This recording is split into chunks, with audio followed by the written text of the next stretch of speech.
Hello, ladies and gentlemen, crypto deep divers. Welcome back to Weekly Crypto.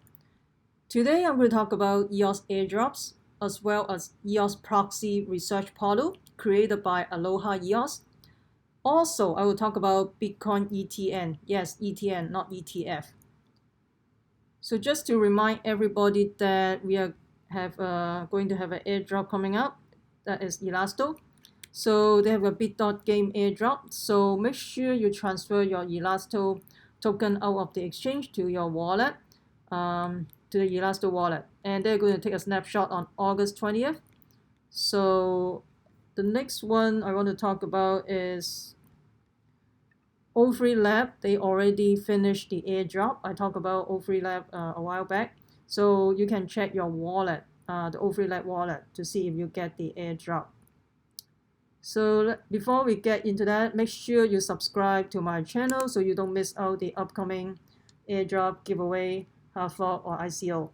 Also, you can follow me on Twitter as well. So this airdrop is coming up is on EOS blockchain. So Loom EOS is basically a decentralized platform for data sharing. Basically, you basically own and monetize your data across the internet. So right now, for example, if you share your data in Facebook or in some other social media platform, you don't get paid. You cannot monetize your data. Basically, the platform in return, actually, they profit from your personal data. So right now, so we talk about that there's no privacy. Third-party buyers and sellers all over the world can see your private data, and you don't own it, and then they make money. You don't make money, and actually they make money out of it, of your personal data. And also, you can click this little guy here. They're going if you they offer additional reward for people who sign up. You can check it out. And basically, this is a solution, a platform that you can take full control of your data, and you are the one who decide what are you going to do with your personal data. If you decide to monetize it, it's up to you. So the platform is an open data marketplace for individual buyers, sellers, and viewers exchanging information on a peer-to-peer basis. And they're going to have a Loom EOS app, and you can create and answer poll to earn the native token. Also, you can view poll and demographic information by paying the creator in LUME, the Lumi token. And you can also answer promoted poll, or taking some survey or stuff like that, and then or pay to promote your own poll with Lumi. And then you can connect with the business entrepreneur and your friends. And this protocol, this platform is created by the engineer and from people who previously worked for Google, Amazon, Uber, IBM, and they plan to reach 10 million users by 2023. So the roadmap is they do first polling mobile dApps on the EOS, and they already have 1,000 users right now. And Q4 2018, SDK integrated with earlier crypto news site, and then they're going to launch a college ambassador program.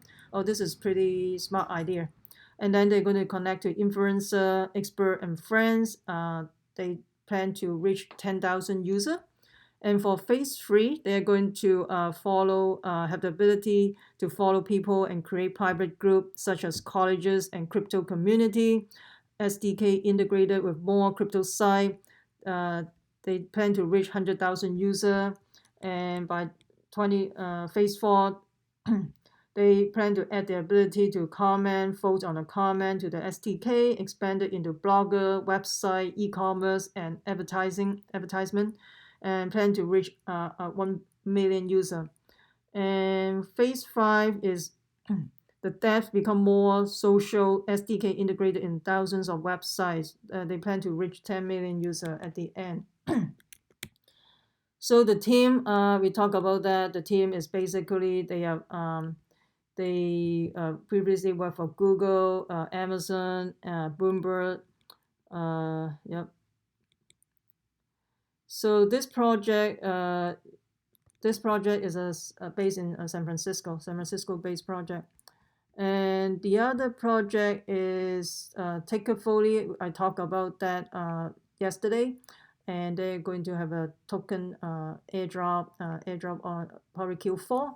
So basically, this is a community-based open market, and this is a marketplace where you connect with everybody, and then there's no middleman, and then you just, for example, you're looking for someone to provide you a service, or you are offering a service to the community, and then Takafuly will get you connected with the like peer-to-peer, so you don't have any middleman. Sounds like this is a TaskRabbit, right? TaskRabbit, the website. So basically this is a platform for peer-to-peer service exchange platform. And also this platform is owned by the community, and then also you can use different cryptocurrency EOS and all EOS hosted token. This is pretty cool.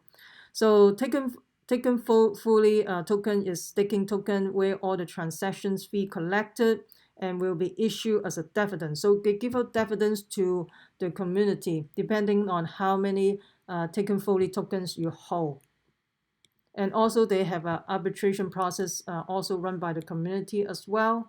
And here the payment, you can use multi-currency platform, and you can use EOS or any EOS hosted token, including of course the Takafuly token. And then also they share the dividends back to the community. And also you can enroll as an arbitrator, and then you have to stake a certain number of tokens before you can do that, because I think that's better that way. The fee charged for the arbitration and settlement can be used to reward the jury of the arbitrator at the end. And the roadmap, so Q3 they're going public, Q4 they're going to have an airdrop for community building, and the airdrop will be around, so the community airdrop will be 900 million, and total token supply will be 1.5 billion. So this is seems a pretty interesting project. You can see the interface in here. They're going to have apps in the cell phone, and you can do a simple registration process, and then you can do a location search, location-based service listing, and all that. That will be coming soon. This seems like a pretty interesting project. This project is based in Waterloo, Ontario. So the next stop I'm going to talk about the EOS false proxy research portal. This is created by Aloha EOS. So that is pretty cool. And if you click on one of the proxy, so here they talk, so he will share, so this is basically the profile of the person who do the proxy, and which block producer this proxy falls for. And the EOS account have more than 1,000. So this is only 4. Basically, they only have a handful of wallet voting, and this is more people voting basically.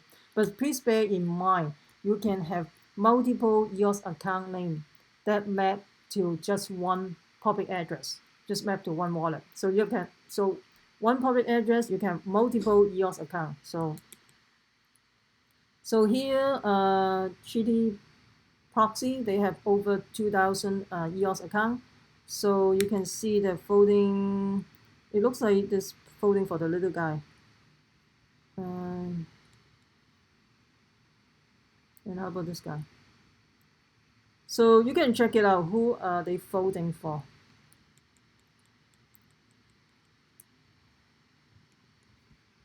I haven't had a chance to create a video about like voting, which block producer I will vote for. Probably I will do it next week. So I'm very particular who I vote for, because this has to be, they have to contribute a lot to the community before I can vote for them. So the criteria basically when you pick a block producer to vote for is whether they do good to the community, as well as how much contribution they have done so far to the community, and did they do any harm to the community previously. That is also a criteria, because some, you know, I think some block producer, they speculating on RAM and all that previously. But anyway, let's talk about Bitcoin ETN. So ETN is essentially is an exchange traded notes, not ETF. So exchange traded notes, and ETF is exchange traded funds. So this is a huge differences. You've got to be careful. And this article talk about crypto market rally as U.S. investor get exposure to Bitcoin ETN. I think this heading is a little bit misleading. I don't think it will have any rally because of this. So right now, by today, basically you can access to this trading instrument, and this Swedish Bitcoin ETN available to US trader, and basically this new product for US investor is called Bitcoin Tracker 1, and the process of trading ETN is like buying an American the depository receipt.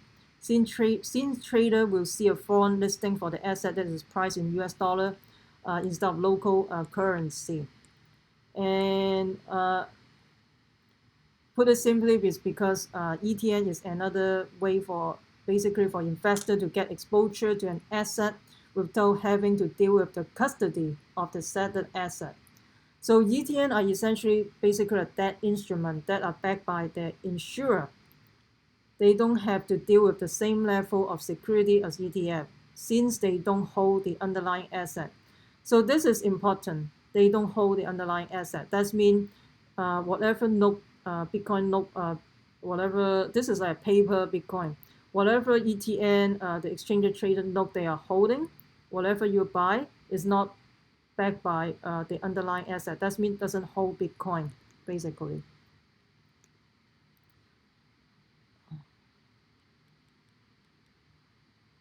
So another major feature is for this one. So that's why it calls Swedish Bitcoin is basically Bitcoin Tracker 1 started trading on Nasdaq Stockholm Stock Exchange in 2015, and they listed in Sweden. So that's why.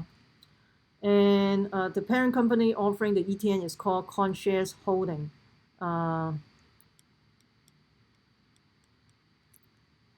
So basically, if you buy ETN, you don't hold Bitcoin per se. Also, in terms of also the second most important differences between ETN and ETF is, since they do not actually hold the asset being traded, if the institution offering the ETN go bankruptcy, investor could lose out. So this is not possible for commodity-backed ETF. So it answers all the questions. So basically, this is not backed by anything. So this is just a paper, Bitcoin or whatever, just issue on the exchange, and that you're just speculating on it. So it's like, to me, maybe it's just like another trading instrument, but it's not backed by the real Bitcoin, essentially. And in terms of taxation, ETN has subject to long-term capital gain, and ETF is subject to short-term capital gain because you buy and sell asset within the funds. So let me know what you think about this Bitcoin ETN. This is not this is just another speculative instrument. That's all. I mean, it's not. I don't think it's good to the community. So let me know what you think about ETN. Do you think this is good to the crypto community, or it's just a gimmick for another speculative instrument in the financial world? And I think Reddit, they talk about huge US investor now will now be able to buy Bitcoin ETN through their Fidelity account. You've got to be very cautious what you're getting into. So even the ETF, for example, if they have a Bitcoin ETF, does it really hold? Does that ETF really backed by Bitcoin? You go to questions too, because GLD right now is trading in NYSE Nasdaq Stock Exchange, New York Stock Exchange, and this is gold ETF. So the gold ETF is GLD. So people are probably you guys have been traded GLD. I did that before. But people are questioning, does GLD really hold physical gold? So a lot of investors are questioning, hey, is this GLD thing, did they really backed by gold? But here they're saying that based on the GLD's prospectus and 10K filing, and this is the wording they talk about, like gold bars are located to the trust in connection with the creation of a basket may not meet the London good delivery standard. And if a basket is issued against such gold, the trust may suffer a loss. So, okay, this is a mouthful. What does it mean? So basically, the physical bar may not be up to the standard of the London vault that they are actually held. And if it is discovered that the gold in any way counterfeit or impure, or impurity, the fund or shareholder, the trust will take a loss. And also a number of bloggers and investors accusing the fund of holding lead bars painted gold, or any number of other scenarios that involve fake gold in the vault. So basically in the prospectus, they already have a disclaimer. Hey, I may not be able to deliver the gold to the standard of the London Good Delivery Standard, okay, which is the real gold, right? And so now this is the standard legal language to simply warn of the possible risk and does not necessarily suggest that GLD hold fake gold. And number 2, neither the trustee nor the custodian oversees or monitor the activities of the sub-custodian who may temporarily hold the trust gold bar until transport to the custodial London vault. Failure by the sub-custodial to exercise due care in the safekeeping of the trust gold bar could result in a loss to the trust. So basically, they talk about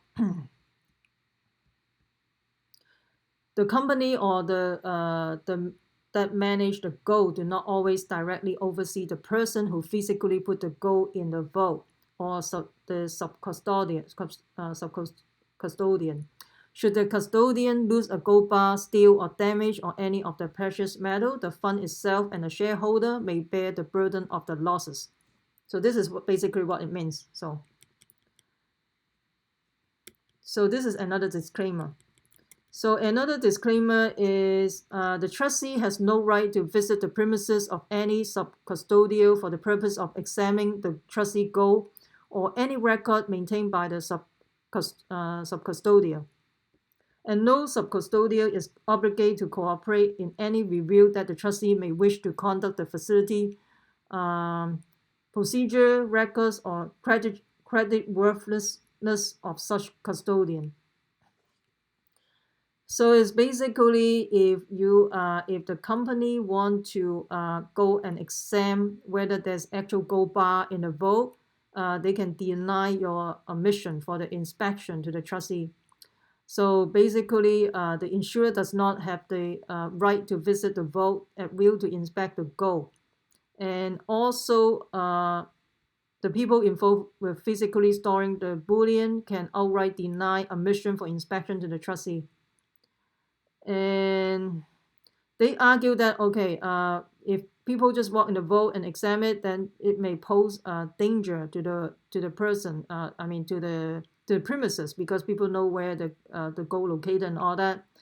But the thing is, like, you don't have any accountability. Hey, number one, I'm not sure I'm going to deliver.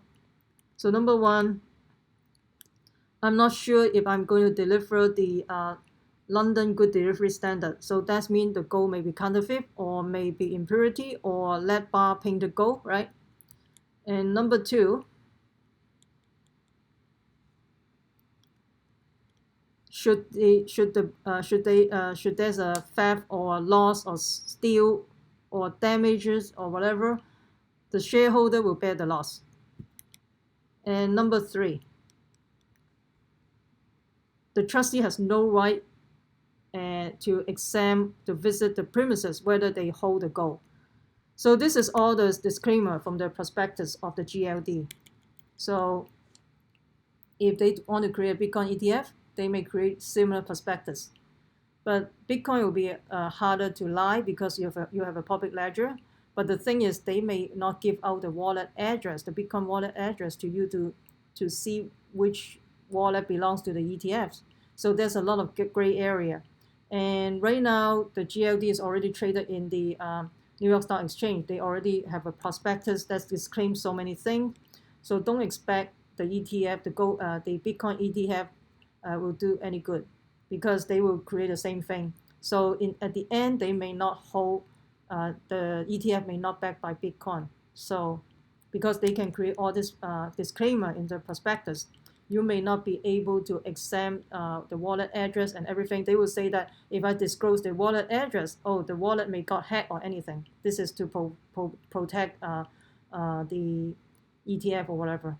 So to me, just forget about the ETF. So if the GLD, they can do that, they can do that in Bitcoin. So they would do it more harshly too. So let me know what you think about this Bitcoin ETN and also Bitcoin ETF. So do you still want the Bitcoin ETF?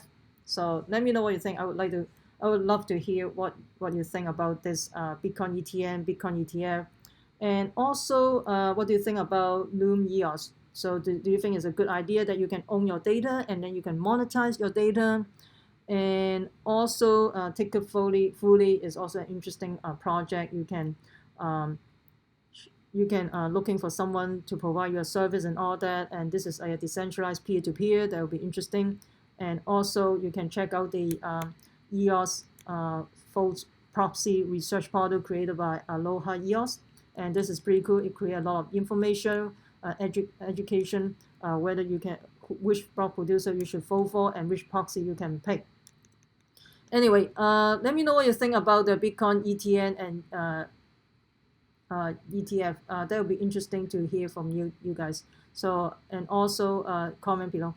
If you find this video helpful, please hit the like button and subscribe to my channel. Also share with your friends, and also you can follow me on Twitter as well. And make sure you subscribe so you don't miss out any upcoming airdrop giveaway, raffle, or ICO. I will continue to provide quality video for you guys, so make sure you smash the like button and subscribe. Remember, crypto deep divers, we the people take control of our money. Stay wise, stay safe, peace. I'm not a financial advisor. Investing in ICO has inherent risk, or cryptocurrency has inherent risk. Please use a due diligence.